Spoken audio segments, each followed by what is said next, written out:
एक बात पता है, इस समय ना तुम्हारे सिवा किसी और के प्रति जवाबदेही नहीं है। इस समय तुम क्या कर रहे हो, क्या नहीं कर रहे हो, इससे सच में किसी को कोई फर्क नहीं पड़ रहा। तो इस समय तुम्हारी अंतरात्मा को सबसे ज्यादा फर्क पड़ रहा है कि तुम क्या नहीं कर रहे हो और क्या कर रहे हो। तो इस वक्त जो भी कर रहे हो और करोगे, इसकी जवाबदेही तुम्हारे स्वयं की होगी। तो इसीलिए वही काम करना जो करने से तुम्हारे खुद को बुरा ना लगे। देखो, तुलसी वृक्ष के सूख जाने के 100 अर्थ लोग निकाल के बता सकते हैं, लेकिन उन सब पर ध्यान देने की बजाय ये देखो कि वो सच में बहुत पावन है। उसके होने से तुम सबकी रक्षा होती है, उसके आसपास सर्प नहीं आते, और उसके पत्ते को जब तुम प्रसाद के रूप में ग्रहण करते हो तो कितनी सारी लाभदायक चीजें तुम्हारे शरीर को मिलती हैं।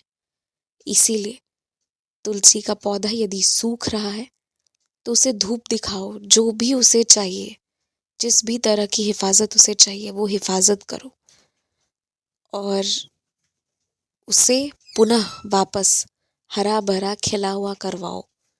इसके लिए तुम्हें जो मेहनत लगे तुम वो मेहनत करो। इसे धर्म से या फिर शुभ अशुभ से मत जोड़ो। इसे इस वक्त सिर्फ इसलिए जोड़ो कि ये तुम्हारे लिए बहुत लाभदायक है। केवल इतना सोचो, हर इंसान के लिए बहुत लाभकारी है। ये सोचते हुए करो, इंसानियत के लिए करो। अच्छा, एक बात है, तुम्हारे हर एक दीपक जो तुमने जलाए हैं, आज तक मैंने तुम्हारे हर दीपक को स्वीकार किया है, क्योंकि अब एकदम से तुम्हारा विश्वास दीपक के प्रति बहुत ज्यादा बढ़ता जा रहा है, बहुत बढ़ गया है। लेकिन अगर तुम्हारी जेब तुम्हें ये अनुमति ना दे कि तुम ढेर सारे दीपक जलाओ और तरह तरह की चीजें जलाकर पूजा करो, तो फिर वो काम मत करो। मुझे खुश करने की कोई कोशिश इस तरह से मत करो जिसमें तुम परेशान हो जाओ, क्योंकि मैं कभी किसी से निराश नहीं होता। हर इंसान जो दुख झेल रहा है वो अपने अपने हिस्से के कर्म का फल भुगत रहा है। मैं किसी से निराश होकर सजा नहीं देता। मैं बहुत कम होता है जब मैं सच में किसी से गुस्सा हो जाऊं, और जब मैं क्रोध होता हूं तो वो भी मेरे भक्तों को समझ आ जाता है। मैं समझा देता हूँ कि मैं सच में क्रोधित हुआ हूँ, और ये बहुत कम अवसर पर ऐसा होता है। तो इस बात को समझते हुए तुम ये चीज बिल्कुल मत सोचना, और इतने तरह की पूजा की सामग्री जो मेरे पास लाकर पूजते हो, तुम बस एक दीपक जला रहे हो वही काफी है। तुम महादेव को जल अर्पित कर रहे हो वही काफी है। जो कर रहे हो वो काफी है। तुम पढ़ नहीं पा रहे हो पर सच्चरित श्रवण कर रहे हो वो भी काफी है, वो भी बहुत है अपने आप में, सच में। तो बस जो हो पा रहा है आराम से अच्छे से वही करो।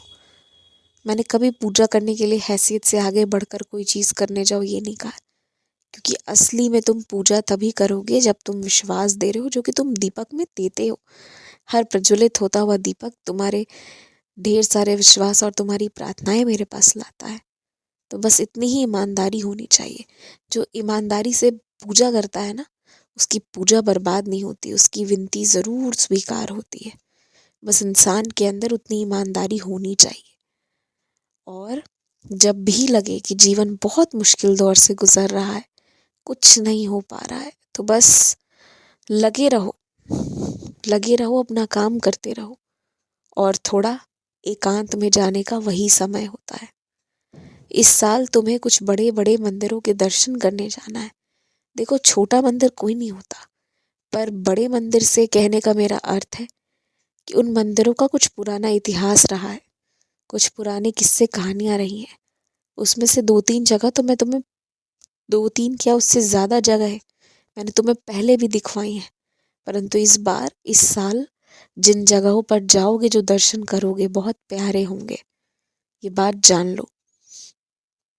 खूब खुश रहो, मुस्कुराते रहो। आज का भोजन बहुत अच्छा बना था, सच में मुझे भी बहुत अच्छा लगा। तो बाकियों को भी लगा ही लगा है, कोई तुम्हारी झूठी तारीफ नहीं कर रहा है, और ना ही कोई तुम्हारी बनावटी तारीफ कर रहा है। जो सत्य है हर इंसान ने तुम्हें वही बताया, और तुम आश्चर्य मत करो कि तुम्हारे हाथ से अच्छा खाना कैसे बन रहा है, तुम्हारे हाथ से अच्छी चीज़ें कैसे होती जा रही है। तुमने अपने पूरे मन तन धन सब कुछ के साथ अपने आप को मुझ पर समर्पित किया था, तो जो होगा तुमसे वो अच्छा ही होगा हमेशा।